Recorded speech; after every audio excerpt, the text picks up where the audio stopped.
You're listening to the Options Insider Radio Network, the home of the Options Podcast. For more quality options programs, visit theoptionsinsider.com or search for Options Insider Radio Network in your podcast provider of choice. Listeners can also access all of our programming through our mobile app available in the iTunes and Google Play stores. Select programs are also available via live stream at mixlr.com/options-insider. That's mixlr.com/options-insider. Don't forget to follow along with your favorite programs and submit your own questions for the hosts at twitter.com/options, stocktwits.com/options, facebook.com/theoptionsinsider, or via questions at theoptionsinsider.com.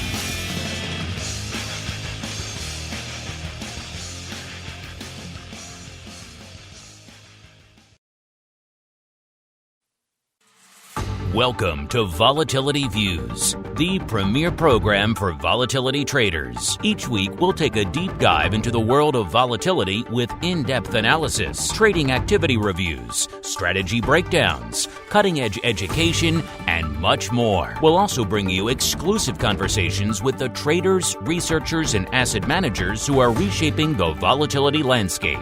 If it involves volatility, then you'll find it on Volatility Views. Volatility Views is brought to you by MIAX, one of the fastest options platforms in the world. MIAX is now trading options on the SPIKES Volatility Index, offering pinpoint accuracy, radically faster dissemination, and a highly transparent settlement auction for confident trading, all for competitive exchange fees. It's time to make a change and give yourself an edge with SPIKES. Learn more about SPIKES at www.miaxoptions.com/spikes. Options involve risk and are not suitable for all investors. The statements made are provided for information purposes only and are not intended to provide and should not be relied on for financial or legal advice. And now, it's time to take a deep dive into the world of volatility. It's time for Volatility Views. All right, everybody, that music means it is time once again for Volatility Views, the premier program for volatility traders. My name is Mark Longo from theoptionsinsider.com, as well as, of course, from the ever-exciting The Options Insider Radio Network, upon which you are listening to this fine program right now. Hopefully you can join us live every Friday, 1 p.m. Central, 2 p.m. Eastern, where you can hear the magical tones of the program live, raw, uncut, direct into your ear holes. Of course, if you like them, the edited podcast version that comes up after the fact, of course, on your device of choice. If you like what you hear, leave a review to help others continue to find this fine program. It's been cranking away for so long, kind of running away with the tape in the vol space. We love it, but we always like more people. So, hey, help your friends out there discover the program, leave a review on your platform of choice. And, of course, keep those questions coming. We do indeed like to hear from you guys. And joining me on the old Volatility Views program today, first off, he hasn't been on Vol Views in a little bit. We're welcoming back the old rock lobster himself, Mr. Andrew GIOVINAZZI from OptionPit.com by way of Carmen Line Capital. Mr. G, welcome back to the program. You know, we had some of the guys on the option block yesterday say they were digging out from 1.5 feet of snow. Is that the case up where you guys are as well in the hinterlands? We had a foot, but it was nothing but a trifly foot of snow. It's piffly nothing to me. Piffly nothing. Well, it's a little bit more than the inch you had the last time I talked to you. So yeah, that was definitely nothing. That you could blow away as you walk out the door. That's no big deal. But a foot's a little more substantial. Once you start measuring in the feet, that's when things start to get real. And also joining us, I don't think he has to deal with a lot of snow his way, at least not this time of year. But maybe we shall see. He's joining us for a record, I believe, third show in a row, which is crazy. Mr. Simon Ho, the CEO over there at T3 Index, a.k.a. the Spikes father. Mr. Simon, welcome back to the program. To what do we owe the pleasure of your third appearance in a row, sir? Well, time zone change. I think that's really the key. And plus, I just, love being on your show, mate. It's excellent. I was going to say, it wasn't just you had to talk to me every week. You had to get your fix of me every week that kept you going, right? Pretty much. That's right. And also joining us today, holding down the MIAX hot seat, good old Mr. SHELLY Brown, the EVP over there at MIAX. SHELLY, welcome back to the program to you as well, sir. Good afternoon, Mark. Glad to be here. All right, with the gang all assembled, let's dive right on into the volatility review. It's time to break down the latest developments in the volatility trading world. It's time for the Volatility Review.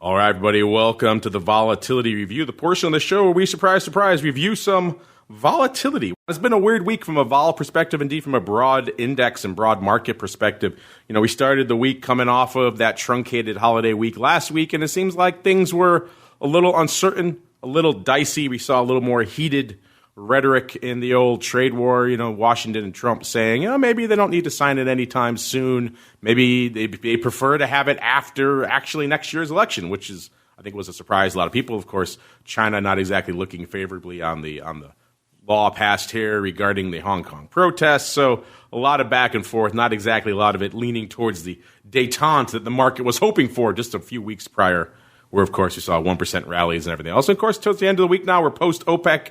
OPEC now coming out and deciding to deepen and indeed extend their cuts. Of course, a lot of that, some people saying, is theater leading into their big Saudi Aramco IPO. By the way, crude getting a bit of a lift to end the week. Markets also ending the week on a bit of a positive note. Most of the major indices pretty firmly in the green here, about almost exactly 1%. Dow, actually, how often do we say that? Dow actually leading the charge today, up about 1.2, almost 1.25%. And ironically enough, we saw a decent lift to vol throughout the week. A lot of that obviously coming off today now with the markets now firmly in rally ho mode. We did see spikes out there. Was that about 14.25?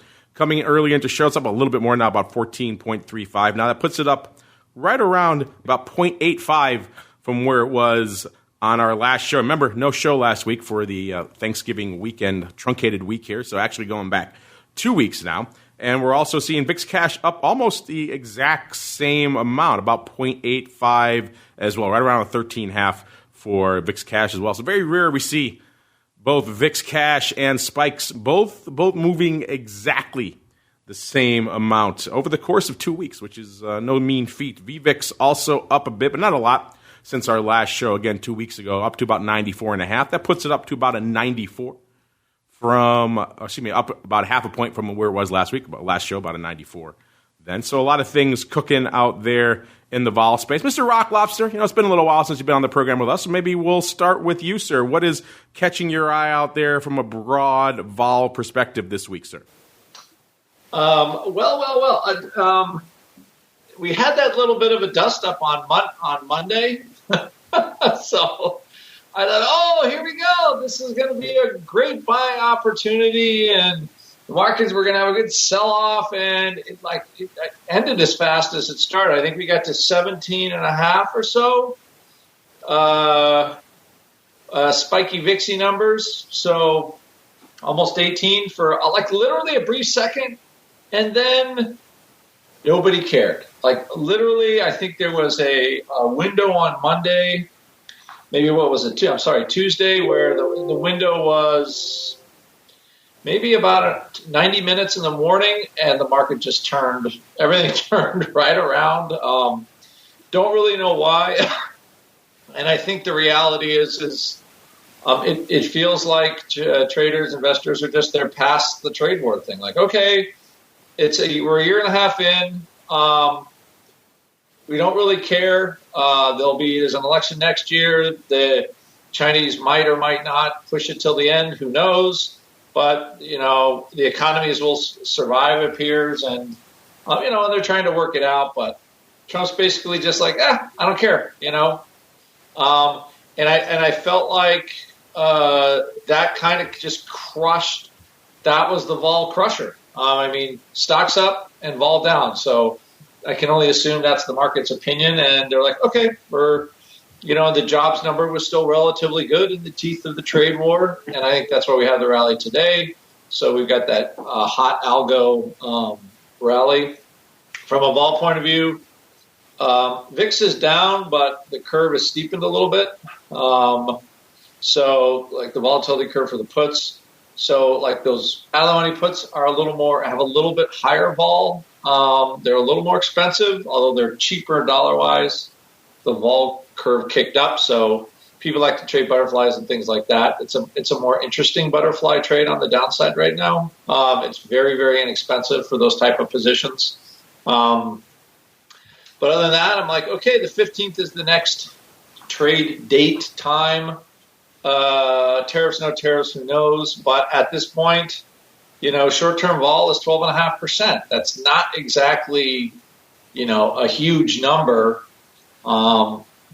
given, that apparently we have yet another trade deal. So it seems like the market is now discounting vol. It's not 9 VIX. It's not 10. It's not that 9-10 handle that pushes, that gets, the vol buyers really excited.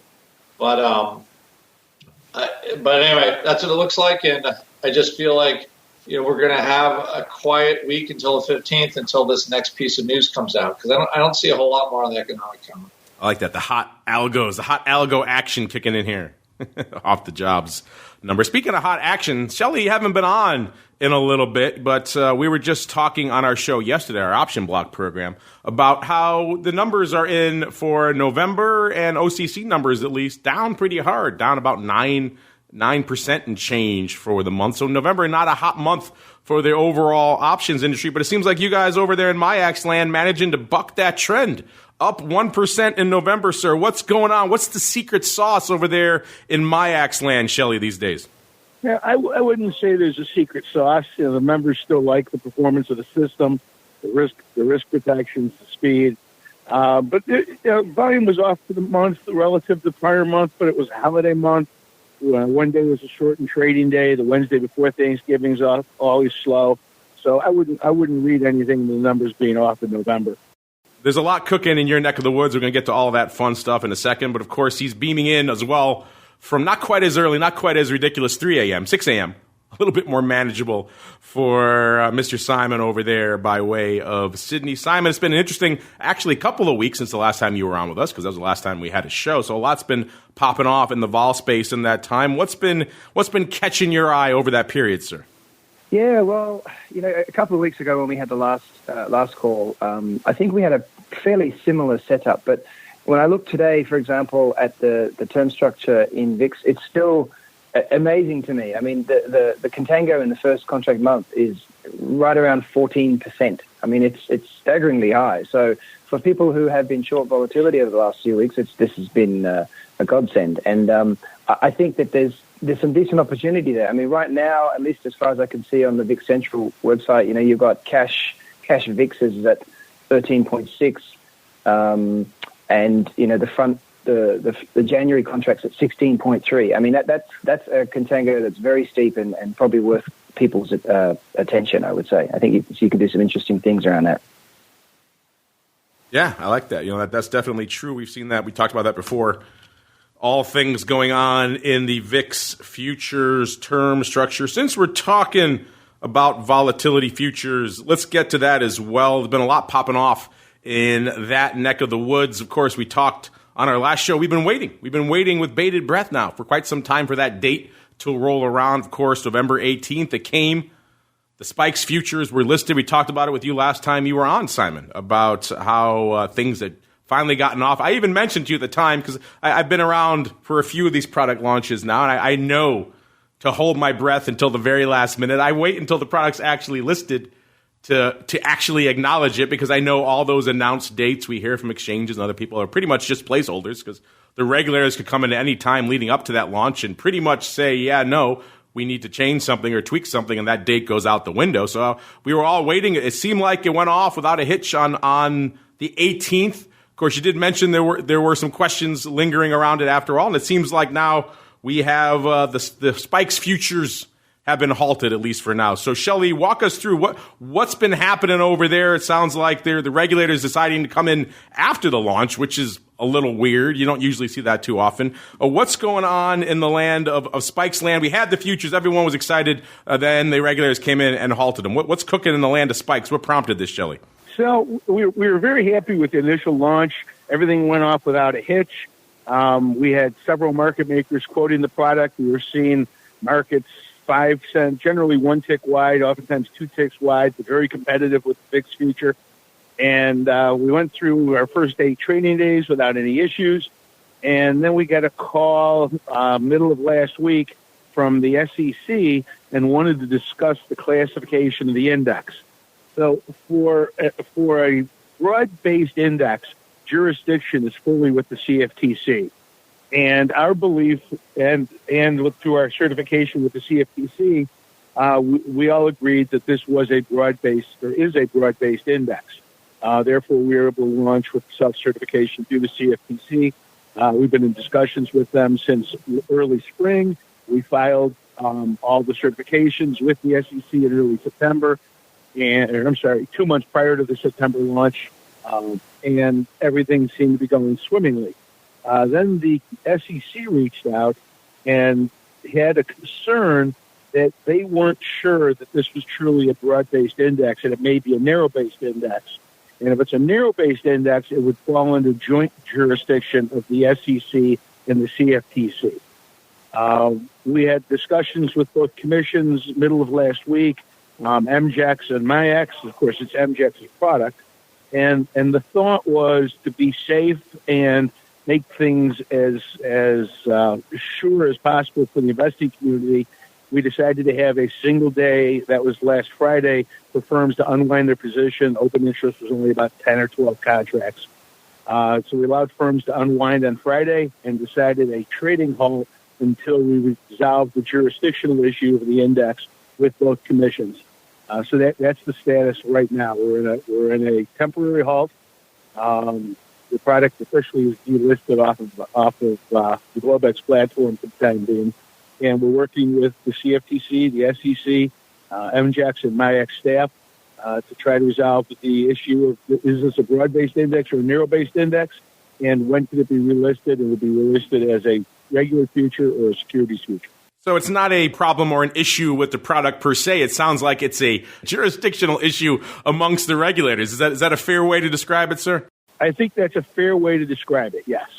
I have to imagine it's got to be frustrating for you. I mean, I've heard horror stories like this in the past. You know, if there's one common complaint I hear among pretty much everyone in the options and derivative space is that it takes too long to launch a new product. There's too many regulatory hurdles to overcome. Some of them may be more sensible than others, to put it mildly. And then, of course, something like this happens where they let you get all the way to the actual launch date, actually launching the product, and then they come back to you after the thing is launched. You know, this is something that could have easily, you think, could have been addressed weeks, if not months ago, and they decide after the thing is launched to exert their jurisdictional domain in your area. I have to say, I don't want you to talk ill of your regulators, Shelley. I won't make you do that here. But in general, that whole process, the way it unfolded, I have to imagine had to be, shall we say, a little bit frustrating for you and the team, sir. It certainly was frustrating, but with all due respect to both the CFTC and the SEC, they're both doing their job. We understand the concerns the SEC has, and that's why we're working closely together with them to resolve any concerns that there may be. Like I said, we'd rather temporarily halt the product and work through the discussions and get it right than have a problem going forward. And Simon, you are the Spikes father, so this is kind of your baby. What are your thoughts about how all this unfolded and their jurisdictional concerns over your baby, sir? Right. Well, I mean, I'll caveat this by saying that this is clearly Shelley's domain as opposed to mine. But yeah, obviously, as the person who the inventor as such, I mean, it's obviously somewhat disappointing, isn't it? Right? As you say, it's kind of I don't know if it's unprecedented or not. I don't have a long enough understanding of history of these kinds of launches, but obviously it's less than ideal. And we were so excited as a group with MIAX, us, the folks at MJAX. Things seem to be going quite well too. The first, as Shelley mentioned, the first 8 days was actually pretty good. We were quite happy with what was happening in terms of pricing, in terms of the volume that was taking place. So obviously it's frustrating for all, but as Shelley mentioned, this is a long-run venture, and we want to make sure that we get everything right. So, I can't fault that at all. But obviously, it is somewhat frustrating when you think you're not home and hosed, but you think you've done everything you need to do, and then this happens 8 days later. It's obviously frustrating for all. But I'm sure that we're going to get through it quickly. Yeah, we enjoy slamming the regulators here as much as the next guy over here on the network. But to their credit, they are indeed understaffed and have a lot to deal with. So maybe some of these timing issues could be the fact that they just get around to it when they have to get around to it, and they probably accelerate things when things get closer to the launch date, and that's maybe when they notice this. So to be charitable to them, we did have Hester Peirce and the SEC on the network not too long ago. So we do give the regulators their love here on the network as well. But indeed, the timing wise, it's got to be a bit of a frustrating beast, I have to imagine. Let's go out to the VIX futures as well. Kind of interesting to watch. You mentioned the contango out there, Mr. Simon, and how crazy it has been. It has been crazy. It's narrowed a bit since the last time we chatted here on the show. Last show, that front future, there was a huge chasm between the cash and that front futures, over 2 points, almost 2.5 points, and 2 months out to the Jan futures, actually almost 3 points. That has narrowed quite a bit now between the cash and that front futures, right around 3/4 of a point, and out to 2 months, it goes out to about 1 3/4 of a point or so. So it's come in quite a bit, still hefty, as Simon alluded to, but a little bit less, a little bit mitigated since our last show. Mr. Rock Lobster, I know you watch that VIX futures curve for a living. Some may say you read a newsletter about it. What's been catching your eye out there in the evolution of the term structure these days, sir? Well, the two things that I thought that were interesting that changed, at least today. Obviously, earlier in the week, VIX went up, and kind of a lot of the premium kind of got crushed relative to where the cash was, which is normal when the market moves. Normally, the flatter the curve is, the more volatile basically future traders think SPX will be. As of right now, the curve is starting to come back into what I would call a normal contango. It's actually the front end is relatively cheap the way we measure it. Our option pit, we have a fair value for the future where they should be trading based on kind of where VIX is.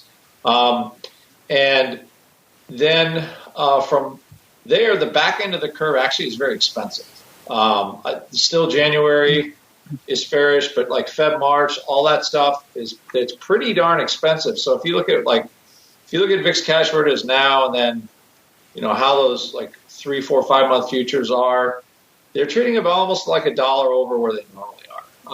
If you look at that same curve, snap a picture of it and look at it, in July, all that back month stuff was much lower. So there is some bid in the market for that.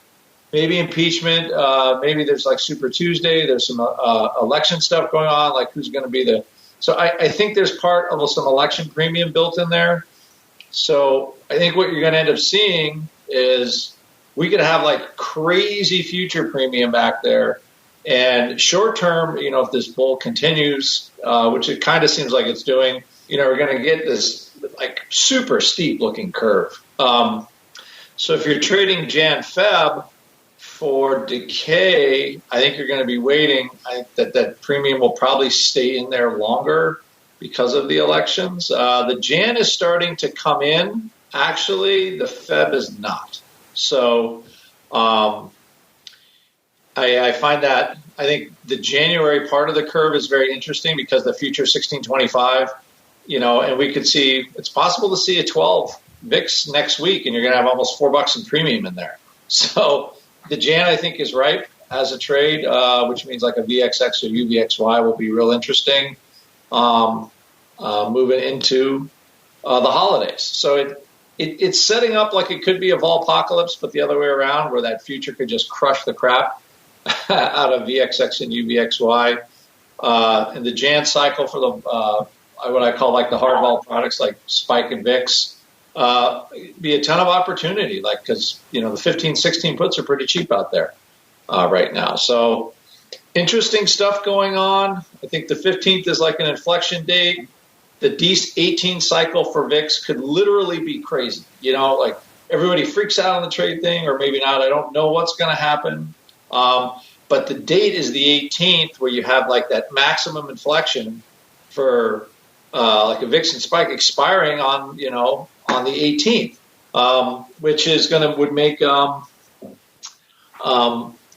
which would make there's so much gamma built into the products at that point.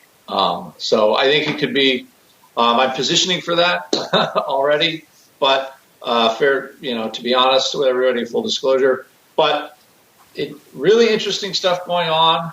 But I think it's this week. I think will be slow, unless of course we have some other news event. But I think it'll be fairly slow in the vol product world. But we'll be building up to a very interesting January. Remember, you got to look forward 30 days.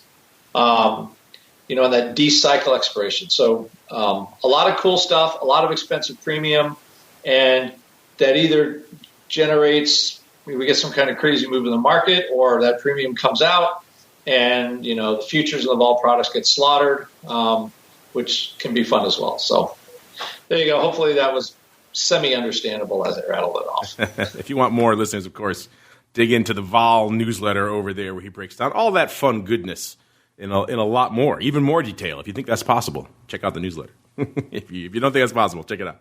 All right, let's move on to the options front. Let's start. We were talking about the Spikes futures. The lack of a Spikes future towards the latter portion of the week doesn't seem to be hitting the volume on the options side too much. In fact, OI up about 11,000 contracts since the last time we chatted here on the show, but up to about 63,000 contracts. Seems like our friend out there who likes that 1x2 continues to like and continues to roll that and doing it for more size out there to now the big positions out here. Top five beefy positions in Spikes land. Number one is the Jan 26s with 33,600. Number two, the Jan 17. So he still likes that same strike selection. I take it back. He was 1827. Now he's 1726. So he has adjusted his strikes a little bit. He's 16,700 of the Jan 17s. And then number three, we have the remnants of the old position, the Dees 27s for 8,600. Number four, we got the Dees 18s for about 4,300.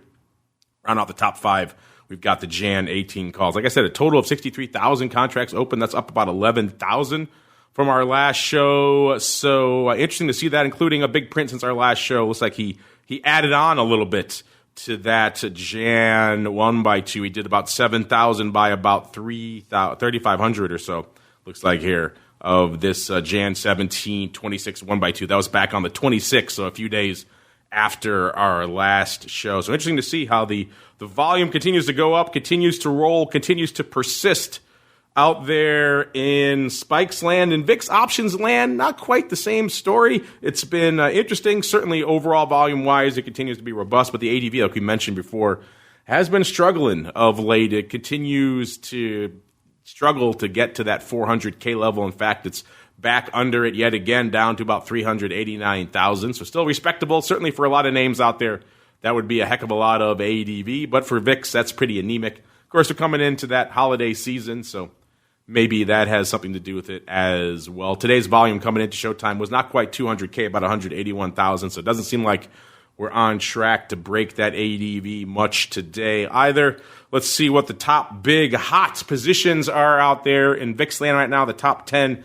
Number 10, we've got the Dees 12.5 puts, 131,000 open there. Number 9, the Dees 37 halves with about 139,000. Number 8, the Dees 22s, 148,000 contracts open there. Number 7, the Dees 15 puts, our second put here on the list here with 161,000. Number 6, Dees 25s, 166,000. Number 5, Dees 20s, $170 on the tape. Number 4, the Dees 16 puts with 180,000. Quite a few puts here in our top 10. Number 3, the Dees 21s, 247,000. So now we're getting up around 250,000. That's more lofty, impressive numbers. Number 2, 255,000 of the Dees 13 puts. Number 1 with a bullet this week. Not a call, I should say. It's a put. The Dees 14 puts, about 268,000. Looks like 5 of our top 10 here coming on the put side of the ledger. Not a surprise given the fact of what we've seen out there of late. And as Mr. Rock Lobster alluded, maybe foreshadowing his crystal ball pick, we shall see, saying we might be able to see a 12 handle next week in VIX. And of course, we are coming up on the holiday season. So maybe not a surprise that some people are starting to favor the dark side out here. Still overall pretty light, only about 6.75 million contracts open. That's about 4.25 on the calls and about 2.5 million on the puts. So if you know VIX, you know that's pretty light. But again, we're coming into that tail end of the year. Last couple of years, obviously, Christmas and December haven't been as quiet as usual. In fact, last year, Christmas Eve, December 24th, was the great nadir, as I call it, for the year, the big sell-off that really kind of marked everything out there for the year. Most names you look at, they had their 52-week lows on or around Christmas Eve. You don't usually see that. It's not a typical holiday season. That's why we see seasonality usually favors a little bit of lower volume here, but we shall see. Well, let's break down what we're seeing out here. Let's start at the beginning of the week again, because Monday was indeed the big active week, or I should say active day of the week, with about 569,000 contracts on the tape. Looks like something funky going up out here. Maybe Mr. Rock Lobster, maybe you saw this one as well coming across your screens earlier this week. Our buddy Mr. Schwartz over there at Trade Alert, he terms it the Jan 1622, Feb 1520 strangle swap. How often do you see that one going up? He saw it going up for 20,000 times. Looks like more total went up, because I see prints here of 23,500 and indeed 20,000 as well. So looks like it went up at least twice for probably 40-odd thousand contracts, if not more. Again, a total of 569,000 contracts trading on that Monday. So looks not surprising, but still looks like a good chunk of it. This is a funky one. Mr. Rock Lobster, do you see this one? This, I guess you can call it, for lack of a better term, a strangle swap that's come across your radar? I do. Actually, Mark and I were talking about this type of trade today in our option pitch show, because the elections, like, or the Dalio trade, he's buying it, he bought some March, basically. He bought he bought some puts or whatever. But the March cycle would be the Feb future. So this person is actually doing the thing that I just described on the curve. They're buying a ton of Feb, they'll buy that strangle, and they're going to sell the Jan against it for a slight debit. And the whole idea is, I think they want to hold it and own the Feb, letting the Jan go away, and maybe, that strangle could be worth, that whole strangle swap could end up being worth like $4 or something like that, depending on where VIX is. So, as a trade, I like it. I think it's pretty smart, based on the expectation of where Jan goes versus Feb. So, kind of it's a cool trade, to be honest. It's like, well, how many trades have we seen on this show and all the other shows? But somebody's definitely, they just want to load up on the Feb and they want Jan to pay for it. So, and they're kind of clever because they bought the 1520. They're not super worried about the downside part of the trade, but they are keeping that inside call, buying the 20 call and selling the 22. So I would say they're favoring they're trying to lean a little long in this thing. Simon, you were just talking at the top of the show about that juicy, healthy contango there, that front portion of the VIX curve. Did this trade come across your radar as well? And do you share the Rock Lobster's admiration for it, if so? Understood. I must say, I didn't really notice this particular trade. So, yeah, unfortunately, I don't have a lot to add to that one, I'm afraid. Sounds like it's right up your alley, though, with the contango out there. This interesting one, they kind of disguise their intention here by doing some in Jan, which, of course, is not open. You can't really tell. So it looks like people might be assumed at first it was a roll. I think the way the Rock Lobster said it was easier to intuit there because, of course, makes more sense, I think, doing it as an outright than just as a roll. I like it a little bit better that way as well. And you're right, Mr. Rock Lobster does take advantage of some of the funky juice going on there in the front portion of the curve. Let's go out to Tuesday here as well. Tuesday was also an active day, 468,000 contracts, the big prints out there. And go figure some puts. Dees, 13 puts going up 22,500 times for 20 cents, lifting the offer out there. Dees 22 calls are also pretty active with 22,000 of those. Say that, 22, a lot of 22s in there. I said that 5 times fast. Going up for 62.5 cents on splits right off the bid. So a little premium harvesting maybe to the upside. So a lot of that favoring seems like a little bit of downside there in vol. Also, Dees 14.5 puts going up through the offer about 17,000 times. So a lot of downside love on Tuesday. That's kind of what the Rock Lobster were saying, how we saw a little bit of concern earlier in the week, and then it started to come off pretty hard as the algo started kicking in, and people, not surprisingly, maybe fading a little bit of vol there on Tuesday. Wednesday was a pretty light day, about 250,000 contracts on the tape. The funky one looks like a Dees 14-15 risk reversal / straddle with puts, but on a ratio, a weird one. The big print there, 18,200. The Dees 14 puts against looks like some D's 15 calls and puts, so a funky one there as well. Also 24,500. The D's 23 calls going up close to the, actually kind of mid-market actually there, so bit of a coin flip as to that one. Thursday, also a light day, less than 250,000 contracts. It's like the big print maybe was I guess you can call it a funky ratio. Put spread, March 13 puts going up for, it looks like about 20,000 times 19,000 against some Feb 15 puts for, looks like, but on a weird ratio. Looks like 4-1. So I'm guessing some other legs are missing from this because I don't think they'd put it up on a 3750 by 20,000 ratio. That would be strange. That hardly qualifies as a spread. If it does, then maybe they got some house money to burn. That's an extreme house money spread if that is indeed the case. They're looking pretty good maybe on those Feb 15 puts. I have a feeling there's some more Feb 15 puts lurking in. They're starting to do this now in VIX land where they're breaking up their trades even into more small chunks, which makes it a little bit harder to find all the fragments here. These 25 calls also going up for 16,000 of them for pretty much mid-market there. And today, the big print today was 15,100 of the D's 30 calls going up for a whopping dime, exactly mid-market. So like I said, not a lot really lighting up the tape out here in VIX land today. Let's move on over to our friend VXX. A lot of people's friends out here, it seems like, of late, as it continues to do what it seems like most of you want it to do, which is evaporate, down to about 1660. That puts it down over 0.75 of a point from where it was our last show 2 weeks ago. Decent volume on the tape today, about 153,000. The ADV also pretty strong out there, about 235,000. That's not bad for VXX of late. Let's break down the top 10, the big hot positions out there really quickly. We've got number 10, Jan 22s, 33,000. Number 9, the Jan 22 puts. So 22 strike in Jan. Pretty popular. 34,000 of those bad boys. Number 8, Jan 14 puts, 35,000. Number 7, D 17 puts, 43,000. Number 6, also 43,000 of the D 16 puts. Maybe a little bit of a vertical going up there. Number 5, the Jan 26 calls, 44,000. Number 4, the D 27 calls, 46,000. Number 3, the D 23 calls, 53,000. Numero dos here, the D 16 puts, 54,000. And number 1 with a bullet, D 15 puts, 71,500. That's a pretty sizable position here for VXX. Don't usually see them getting up to that numbers too often. Well, that's kind of interesting. Mr. Rock Lobster, I know you're crazies out there in the pitch chat. They love themselves some VXX.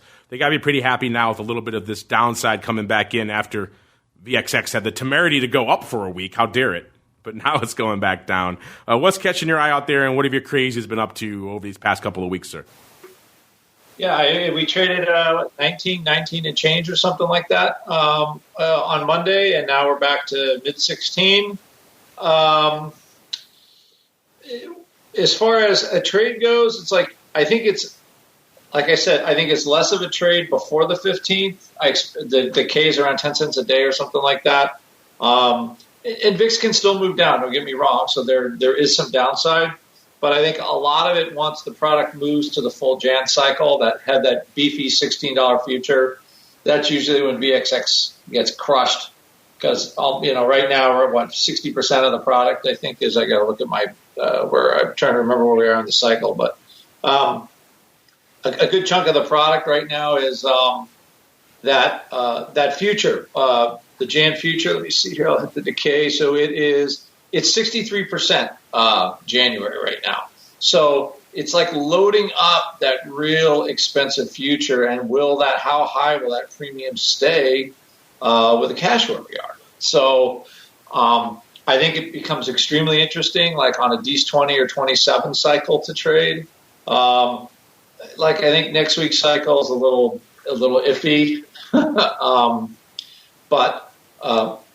and that's what we're looking at essentially, like putting on D's 20 positions.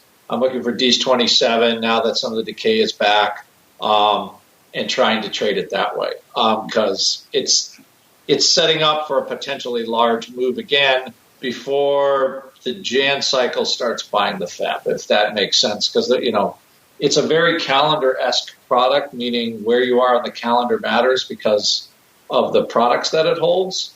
So I would say it's less of a trade before the 15th, but more for the cycles like D's 20, D's 27 into the holidays.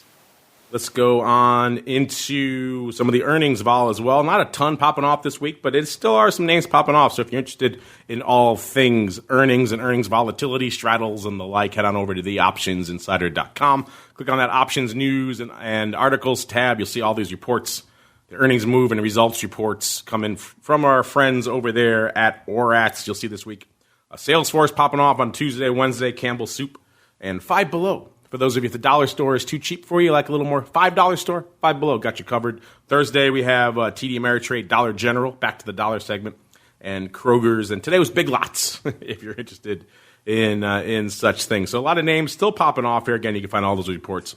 TheOptionsInsider.com. Now we got to keep on rolling, see what you guys have in store for us. It's time for your volatility voicemail.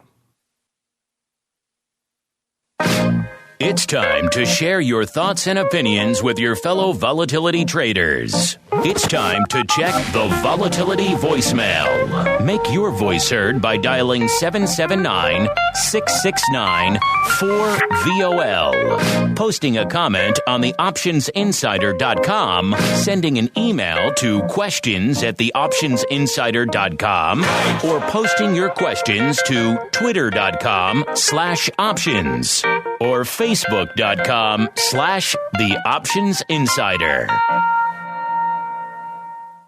All right, let's get to some of your voicemail. Oh, Mr. Rock Lobster, our buddy Mr. Mark Brand, he must be listening to the show. He heard what you said about it's possible to see a 12-handle VIX next week, and he chimed in to say 20, 30, and 40 are also possible as well. So there you go, sir. Nana, nana, boo-boo to you. What do you say to that? Well, you know what? See, once you understand about trading VIX, it's more important to figure out how low the product can go than how high the product can go. Because it always can go anywhere on the upside, but really, how low can it go if you're trying to set up a trade? So there you go. That's my poo-poo to Mr. Brandt on that one. To me, it only matters because I'm really trying to make money on the downside, and if I make any money on the upside, it feels like just a lucky gravy day. So there you go. Take that, Mr. Brandt. I think he's just writing in to give you a hard time. I think he enjoys doing that. We got Michael Smith chiming in. He's following up on what we were talking about, actually what Simon talked about on the show a couple episodes ago, actually 1 episode ago, 2 weeks ago. We talked about that Bridgewater hedge. Well, we called it a hedge. Other folks were calling it, including the Journal, called it this massive downside bearish play. Even the folks at Bridgewater kind of came out and poo-pooed that. We looked at it and said, obviously, he's still long equity and bullish probably. He just has this on as a near-term hedge. Michael Smith, listening, he wrote in saying, hey, he followed up on our show, and he said he wanted to recommend a nice piece on why Bridgewater might be buying those puts. He hashtag risk parity, and he includes a link to the Macro Tourist blog. And it says, headlines are seldom what they seem. And if you look at the article, it pretty much comes down exactly in line with what we were saying on our show, that it is effectively a hedge. But I encourage you, if you're interested in that trade and maybe breaking it down a little bit more detail, it is an interesting article. So pretty much everyone chiming in, pretty much agreeing with us that it was pretty much a hedge in spite of that, shall we say, sensationalistic headline from our friends over at the Journal. Michael Smith also followed up with a question. He says, I've been looking more at Skew lately. Capital S Skew. Maybe he's got a funky version of Skew. Capital Skew. I like that. He says, looking at a single stock, you can see it easily. But do you guys have a recommendation for comparing it across instruments, i.e. a formula? Well, this is kind of where some of the dark art meets the science of volatility trading, because Skew is one of those things that everyone kind of has their own flavor and how they like to interpret it and how they like to utilize it. Like for me, for example, I'm a pretty standard 50 delta. By the way, that's a pet peeve of mine. People say 25 delta. It's not a 25 delta. It's 25 delta call and a 25 delta put. But remember, you're selling one and buying the other. It's a risk reversal. It's not a strangle. So they're additive. They don't cancel each other out. So it's not a 25 delta. It's a 50 delta risk reversal. So I like to use the standard 25 delta call, 25 delta put. Others like to use a 30 for reasons I'm not sure why. So that means, of course, a 60 delta risk. It doesn't really roll off the tongue the way a 50 delta risk reversal was. So I think you find your level of standardization that you like. That will help at least standardize what you're looking at across various instruments. And then you kind of have a lot of other ways. Some people will say Skew to them. They think of it more as a term structure type thing. So there's a lot of different subjective uses for Skew out there. But Simon, you're out there when you're not busy constructing various things like spikes and other instruments. I'm sure you're looking at ways to kind of standardize and analyze Skew across a variety of names. What do you have to suggest here for our friend Mr. Smith, who wants some sort of easily understandable, standardized way of comparing Skew across various instruments? That's a vexing question. We could talk about that for days. Look, you have 11 minutes, sir. Go. So calibrating the Skew is obviously relatively easy on a single underlying. You simply have all of the put options, and you can look at it, and you can look at how it changes over time, and things like that. So that's very easy. That's very interesting. But to do it across assets is kind of it's very difficult to do in a meaningful way. I think in something that could actually lead to some sort of cross-asset trading opportunity. Skews are inherently different. Some are positive, some are negative, depending on what asset class you look at. For example, in rates, it actually does flip from time to time. So, it's not always consistent like in equities where pretty much all the time it is to the downside. Again, single stocks may also differ from that. It's highly complex. I'd hesitate to sort of say that you could make direct comparisons. However, you could look at broad-based indices, so, big ones like the more Dow Jones, NASDAQ, and S&P and so on, and do comparisons that way. And then you can find out some sort of relative value, I suppose, because there you might be able to determine which Skew is more extended, for example. Let's just say the Dow, this should be the case typically because of the kinds of stocks that are in there, but the Skew on the Dow is likely to be less than it is on average than S&P or NASDAQ, because those two have higher betas than it does. So I don't know, it's a vexing problem. It's quite a big data analytics issue. You'd need a decent computing power to be able to make those comparisons, but I also think it's kind of a fraught exercise. I think it'd be quite difficult actually to take advantage of that. Of course, there are some folks who do that, but then they're well situated to do it from a technology point of view.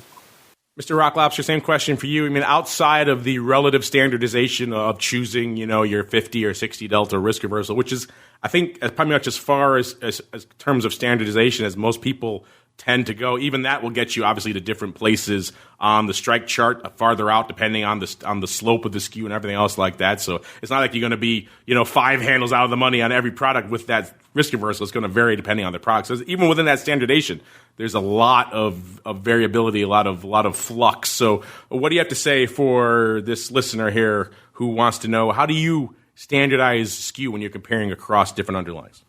Right. I agree with Simon. Almost every product has a unique Skew. I mean, the big indexes are kind of close together because there's a lot of sort of cross-hedging and stuff like that. They tend to get sort of bashed in the line. But if you're trying to compare Apple to Google to whatever, I think you'll go insane trying to do something like that. What I would say is it's probably better to learn a couple of products and how their curve works. I would say in general, index curve, VIX curve, vol product curve, those actually kind of move in a way. They have ranges. Equity curve can be anywhere. The big, like the gold and oil, all like the big commodity products, they kind of have rangy curves as well. So I think it's more important to learn how the curve works in the product you're looking at.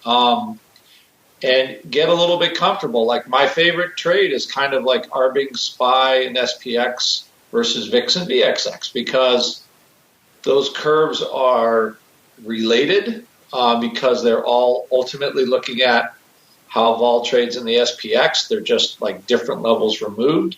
So I concentrate on that area because, I just wanted to pick something to specialize in, and that I like that area. I think there's a lot of wiggle room in it. So I would just say learn the product that you want to trade and then get fairly good at it. But don't spend too much time with equity curve, individual equity curves, because, they're like people. They all have different personalities and different curves.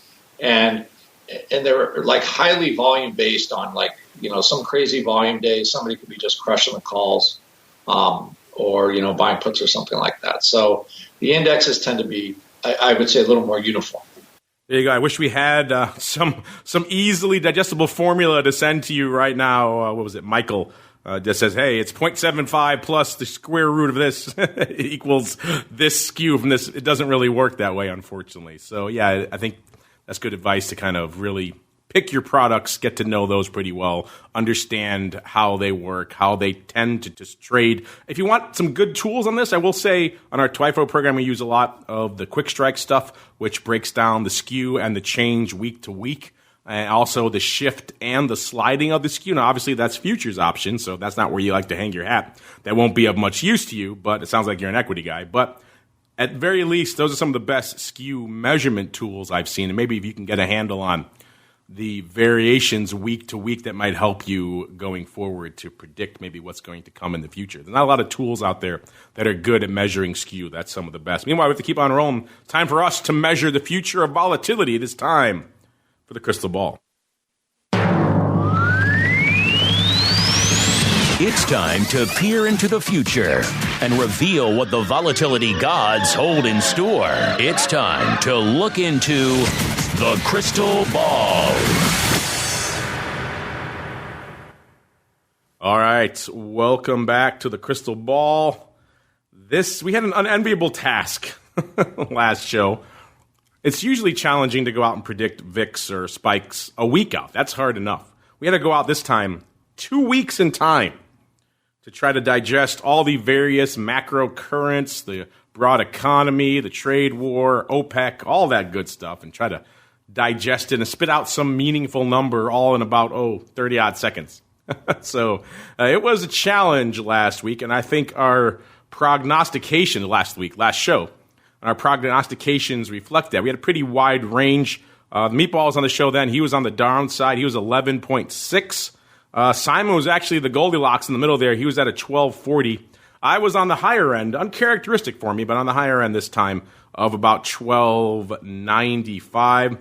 And coming into the latter portion of the show, I'm the closest, but doesn't really mean I win. At least not on the spike side. Spike's still at about a 14.30, so I'm off more than a point there, about 1.35 handles there. So our range of victory usually has to be within one handle or so. On VIX Cash, though, I'm obviously a little bit closer. That's still at around a 13 double or so. Uncharacteristically unched for the rest of the show is here as well. That's surprising. I don't see that too often. So that puts me at about a 0.5, about 0.6 away, which is within our margin of victory. So I will take it then on the VIX. Actually, 0.55, 0.6 away for 2 weeks. Not bad. I may have to pat myself on the back a little bit, just a slight amount. It's not quite my usual bullseye of 0.01 or so away, but I'll take what we can get here. Maybe we have to double that for a 2-week period out here. So that means I get to go first. You guys get to take a minute here to digest. Mr. Meatball or Mr. Rock Lobster already probably alluded to his a little bit, saying he might see a 12 handle in the future out here. That I would not be super surprised at such things. We are coming into the holiday season here, and of course, last year was not as quiet as some might expect. And I kind of like where I was last time, but maybe I'm going to take a little bit off the top there. I was at 12.95 last time. I'm feeling some erosion from where we are right now, but not a ton. I'm going to say right around 12.75 for this time next week. And Simon, since you were second closest, you get to go next, sir. What are you feeling for this time? You only have to do a week now. It's a little easier this time, Simon. What are you feeling for next week? I'm going 13 even.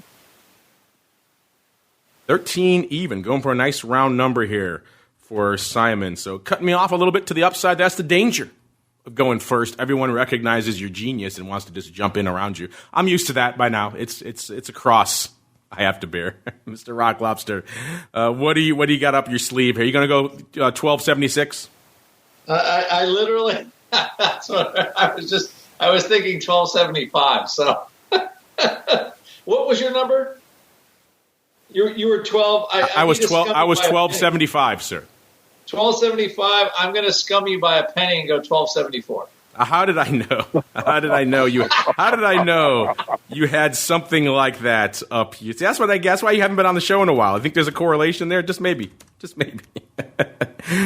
scumbaggery of the Rock Lobster continues. See, he doesn't win, so he gets to scumbag. That's what he does. We shall see. Maybe this will be the moment the worm turns on him, or maybe we'll see. I could see a nice 12.75 even this time next week, and then I'll be laughing all the way to the winner's circle. So just to recap that for you there, listeners, Simon's on the upside this week at a 13 even. I was the nice Goldilocks in the middle of 12.75, and then we have the scumbag, aka the Rock Lobster, coming in at a nice healthy, and some might say reminiscent 12.74.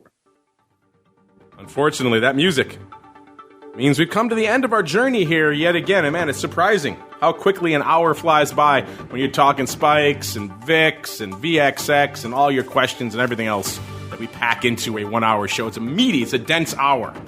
Probably could be 3, but we squeeze it all into 1. But before we go, let's go back around the horn. Shelly, let's start with you. We were just talking about what's cooking with the spikes futures. I know that's kind of a wait-and-see game right now. Do you have any insight you could share with our listeners who were excited to see them listed and probably want to see them back? Any time frame as for what you're expecting, and as for anything else you want to leave us with? Any other hints or any teases you got up your sleeve over there in the land of MIAX? Now is the time, sir. The floor is yours. Well, thank you, Mark. I can't really begin to speculate on the amount of time it will take. We're obviously going to do this as quickly as possible, but we have to work with the commissions. I did want to mention that we've extended the listings and spikes options to out 6 months. The futures were listed out 6 months. When they come back, they'll be 6 months again. Also, I don't know if folks noticed or not, but the options markets were starting to tighten up once the futures were listed. They've widened out a little bit again without the future, but once we get those back, the players were all excited about having the futures, and we're doing our best to get them back as quickly as we can. There you go. So stay tuned to MIAXoptions.com/spikes. That's the place to go to get all your overviews of all things spikes. That'll also have the news, of course. We'll have it on the site and on the network and everything else as soon as the futures are back. I know you guys were excited. We were seeing the options tighten up. Like I said, it doesn't seem to be materially impacting the options too much from a volume perspective, but I know a lot of you want that underlying to go with it. So as soon as it's back, hopefully sometime soon, we'll let you know. Simon, I know you're working on a lot of things, not just all things spikes. You also got... Actually, I mentioned your milkshake again, so I believe you owe me for a milkshake plug at the very least, Mr. Simon. Done. I'll buy you one next time I'm in Chicago. How about that? Sounds good. As long as it's lactose-free, I'm down with it. I'm good. Okay. What else do you have cooking in the land of T3, sir? So we're working on a few things. Some in cryptocurrency, and we're also working on something that is on the interest rate side. So hopefully in a couple of weeks I'll have some information that I can announce to you. There you go. Check it out, T3index.com. We were talking about dairy options on our TWIFO show yesterday, and I did mention the only barometer of dairy volatility that I know of, which is the milkshake index. Granted, it's mostly for the Anzac region, but I think you can maybe make some assumptions for dairy across the board, across the spectrum. If you like all things dairy, maybe a little crypto, a little interest rates, and of course, all things spikes, head on over to T3index.com. And last but not least, Mr. Rock Lobster, I don't think you get as far abroad as dairy volatility, but if folks are intrigued, they want to really slice up the VIX futures curve with you and talk VXX erosion, where should they go? What should they do, sir? If those topics are fascinating to you, check out my Vol newsletter. Also, Option Pit has 2 spreadsheet products that help you understand what fair value and how to actually trade and price VXX, VIX, and UVXY. So all kinds of stuff on how to trade volatility, and my Vol newsletter people love it. And that's all I can say. Come over to OptionPit.com, check it out, order it. If you listen to this show, send it out to me, Andrew at OptionPit.com, and I'll let you try out 1 month of the Vol newsletter for $19, just for the heck of it to try it out. And I bet you stay. That's good savings, listeners. OptionsPit.com. Sign up for the newsletter. You can see how he comes at these amazing scumbaggery picks for all things VIX, as well as all of his other deep analysis. OptionPit.com is the place to go. And on behalf of the Rock Lobster, Shelly and Simon, I thank all of you out there for downloading, streaming, and subscribing. And we'll see you back here next week for more Volatility Views. Volatility Views is brought to you by MIAX, one of the fastest options platforms in the world. MIAX is now trading options on the SPIKES Volatility Index, offering pinpoint accuracy, radically faster dissemination, and a highly transparent settlement auction for confident trading, all for competitive exchange fees. It's time to make a change and give yourself an edge with SPIKES. Learn more about SPIKES at www.miaxoptions.com/spikes. Options involve risk and are not suitable for all investors. The statements made are provided for information purposes only and are not intended to provide and should not be relied on for financial or legal advice. You're listening to the Options Insider Radio Network, the home of the Options Podcast. For more quality options programs, visit theoptionsinsider.com or search for Options Insider Radio Network in your podcast provider of choice. Listeners can also access all of our programming through our mobile app available in the iTunes and Google Play stores. Select programs are also available via live stream at mixlr.com/options-insider. That's mixlr.com/options-insider. Don't forget to follow along with your favorite programs and submit your own questions for the hosts at twitter.com/options, stocktwits.com/options, facebook.com/theoptionsinsider, or via questions at theoptionsinsider.com.